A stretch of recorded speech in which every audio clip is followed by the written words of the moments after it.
शुभकामनाएं। दीपावली मंगलमय हो, आप लोग सब लोगों के घर में माँ लक्ष्मी का वास हो। इन्हीं मंगल कामनाओं के साथ आज की इस वार्ता को हम प्रारंभ करते हैं।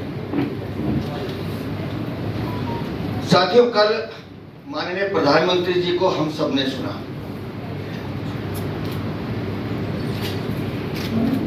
किसी भी परिवार के लिए उस परिवार के वरिष्ठ जन,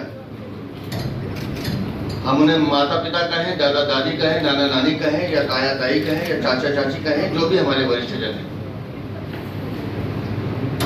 वो उस परिवार की ताकत होते हैं, उस परिवार की रीढ़ की हड्डी होते हैं। वो उस परिवार को बांटने का काम करते हैं। माननीय प्रधानमंत्री जी ने जब कल पूरे देश के 70 साल से ऊपर के सभी वरिष्ठ जनों के लिए आयुष्मान योजना की घोषणा की और कहा कि 5 लाख तक का फ्री इलाज इस देश में रहने वाले 70 साल से ऊपर के सभी वरिष्ठ जन, और जब सभी वरिष्ठ जन की बात हो रही है तो उस कैटेगरी में कोई कैटेगरी नहीं है। वो एक गरीब मजदूर हो सकता है, उसका परिवार हो सकता है, कोई रिक्शा चालक हो सकता है, कोई बस का या कैब का मेरा ड्राइवर या भाई बहन उसके परिवार में कोई हो सकता है, या आपके और हमारे किसी भी वर्ग के व्यक्ति में परिवार में अगर कोई इस तरह का सदस्य है, हमारे वरिष्ठ जन हैं, ये योजना उन सबके लिए लाभदायक होने वाली है।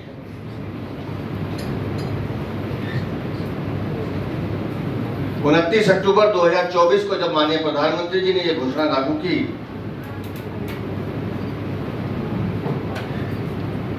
तो लगभग जो डाटा हमारे पास उपलब्ध है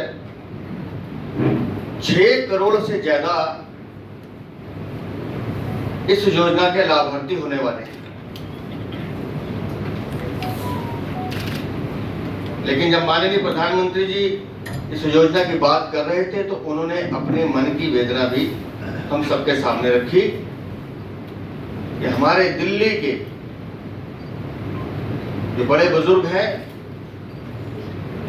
माता पिता हैं, वरिष्ठ जन हैं, वो इस योजना का लाभ नहीं ले पाएंगे। क्यों? क्योंकि दिल्ली में एक ऐसी सरकार बैठी है जो नहीं चाहती कि बड़े बुजुर्गों का इलाज फ्री में हो पाए। हम सब जानते हैं कि बड़े बुजुर्ग घर में जब होते हैं कई बार वो अपनी छोटी छोटी जरूरतों के लिए संकोच करते हैं, लेकिन 5 लाख तक का फ्री इलाज अगर उन बुजुर्गों को देश के किसी भी अस्पताल में मिलता है, वो चाहे सरकारी हो या प्राइवेट हो, तो एक आत्मनिर्भरता का पुट या आत्मनिर्भरता का भाव उनके मन में आता है। लेकिन अफसोसजनक है कि दिल्ली में ये योजना लागू नहीं की जा रही है, क्योंकि दिल्ली में एक ऐसी सरकार है जो अपना पेट भरना तो जानती है लेकिन जनता का ध्यान रखना नहीं जानती। और दिल्ली एक बड़ी आबादी का क्षेत्र है, और मैं यहाँ इन भ्रष्टाचारियों के कुछ किस्से भी आपको बताना चाहता हूँ। मुझे जानकारी नहीं थी, लेकिन माननीय रामवीर जी ने मुझे बताया 2020-21 में विधानसभा के अंदर अभी जमानत पे छूटे मनीष सिसोदिया, जो उस समय उप मुख्यमंत्री थे, उन्होंने विधानसभा के अंदर इसकी घोषणा की थी कि हम आयुष्मान योजना दिल्ली में लागू करेंगे। ये विधानसभा के अंदर उन्होंने कहा, लेकिन अपनी बात से पलटना, अपनी बात से मुकर जाना और पलटी मारना, ये आम आदमी पार्टी के नेता और उनकी पार्टी का चरित्र है।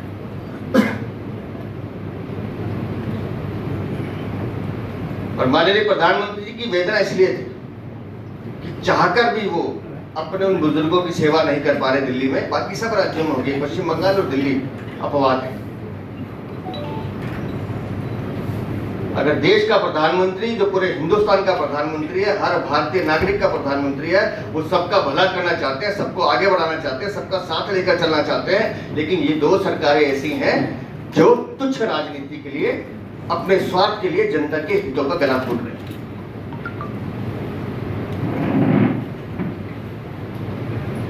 और जिस स्वास्थ्य मॉडल की बात अरविंद केजरीवाल कर रहे हैं, मैं चुनौती देता हूं अरविंद केजरीवाल कि जिस मोहल्ला क्लिनिक की तुम बात करती हो, जिस मोहल्ला क्लिनिक के तुम दावे करते हो 500, अगर आज भी तुम 500 गिनवा दोगे तो तुम जो कहोगे हम हारने को तैयार हैं। 500 मोहल्ला क्लिनिक की बात करते हैं, 300 से ज्यादा वर्किंग में नहीं है, अस्पताल बना के रखे हुए हैं। और वो टेस्ट रिपोर्ट अरविंद केजरीवाल, तुम भी जमानत को छूटे हो, अभी तो इसकी इंक्वायरी चल रही है। 65,000 वो टेस्ट जो फर्जी, या मैं कहूं कि वो मरीज जो भूत बन गए जिनका कोई डाटा नहीं है, वो 65,000 जो टेस्ट किए गए थे उसके पैसे और कमीशन खाने का काम अरविंद केजरीवाल, तुमने और तुम्हारी सरकार ने किया है। एक ही नंबर पे 8,000 टेस्ट किए गए। फोन नंबर लिखा जाता है तो खाली नो लिखा जाता है, या 9 बार नो लिखा जाता है, लेकिन ट्वीट करते समय अरविंद केजरीवाल ये बताना भूल गए कि जिस स्वास्थ्य क्रांति की तुम बात कर रहे हो, तुम्हारे सरकारी अस्पतालों में नकली दवाइयां बांटी जाती हैं, ये बात रिपोर्ट है, उसकी भी इंक्वायरी चल रही है, पकड़ा गया है। ये है तुम्हारा स्वास्थ्य मॉडल। प्राइवेट लैब को फायदा पहुंचाने के लिए, उनसे कमीशन खाने के लिए, उससे चोरी करने के लिए तुम लोगों ने मोहल्ला क्लिनिक का मॉडल शुरू किया। कहां है वो 65,000 बूथ जिनका तुमने टेस्ट किया है? एक शब्द नहीं बोलेंगे उसको। और जो जानकारी हमारे पास है, 40% से ज्यादा मोहल्ला क्लिनिक ऐसी है जहां दवाइयां नहीं है, और जो दवाइयां मिलती है वो ऐसी जो आप और हम अपनी जेब में लेके घूमते हैं। सर दर्द, जुकाम। मैं आज दावे के साथ जहां बैठ के कह रहा हूं, दिल्ली में डेंगू की हालत खराब है। दिल्ली में गंदे पानी पीने के कारण टाइफाइड, जॉन्डिस, इस तरह की बीमारियां घर घर में घुसी हुई हैं, लेकिन किसी भी सरकारी अस्पताल में आपको एक मरीज नहीं मिलेगा। क्यों? क्योंकि आदेश दिया गया कि आपको भर्ती नहीं करना है। जाइए किसी प्राइवेट हॉस्पिटल में, कमरा खाली नहीं है, लोग मजबूर है वहां जाने के लिए। लेकिन ये दिल्ली में आयुष्मान योजना लागू नहीं होने देंगे। क्यों? क्योंकि दिल्ली की जनता को उसमें फ्री में मदद मिल सकती है। आज भी दिल्ली में 60 से ज्यादा हॉस्पिटल ऐसे हैं जो ये इस योजना को, आयुष्मान योजना को दिल्ली में जिन्होंने रजिस्टर्ड किया हुआ है, लेकिन वो दिल्ली के लोगों का इलाज नहीं करते। वो एनसीआर के लोग आते हैं, हरियाणा से, यूपी से, हमारे भाई बहन जो इस योजना में वहां रजिस्ट्रेशन जिनका हुआ वो यहाँ आके इलाज करके चले जाते हैं। और ये दावा करते हैं, झूठ, छल, फरेब, ये चरित्र है आम आदमी पार्टी का। और एक नहीं, कई मामलों में हम दिखा चुके हैं।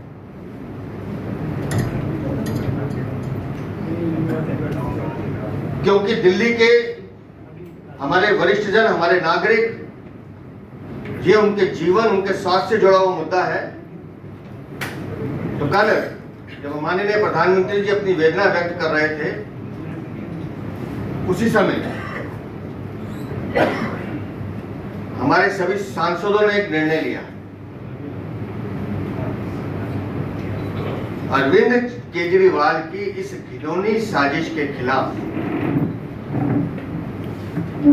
जो वो हमारे वरिष्ठ जन, हमारे सीनियर सिटीजन्स, उनका जो वो हक छीनने की कोशिश कर रहे हैं, उसके खिलाफ हमारे सभी सांसदों ने हाई कोर्ट में एक रिट याचिका दायर कर दी है। हम इस निर्णय के खिलाफ कोर्ट जाएंगे और दिल्ली के अपने वरिष्ठ जनों को या दिल्ली के आम नागरिकों को आयुष्मान योजना का लाभ कैसे मिले, इसकी लड़ाई अब हम कानूनी तौर से लड़ेंगे। क्योंकि इसमें कुछ कानूनी पेच भी हैं। हम सभी सांसद, हमारे जो वरिष्ठ जन यहाँ बैठे हैं, अपनी बात रखेंगे, लेकिन क्योंकि हमारी जो सांसद नई दिल्ली के खुद एक लॉयर हैं और इस रिट को तैयार करने में उन्होंने मेहनत की है, तो मैं बहन बांसुरी से कहूँगा कि एक बार वो इसमें जो भी अपनी पेचीदगियाँ एक बार सबके सामने रखें, उसके बाद माननीय प्रवीण जी इसको चलाएंगे।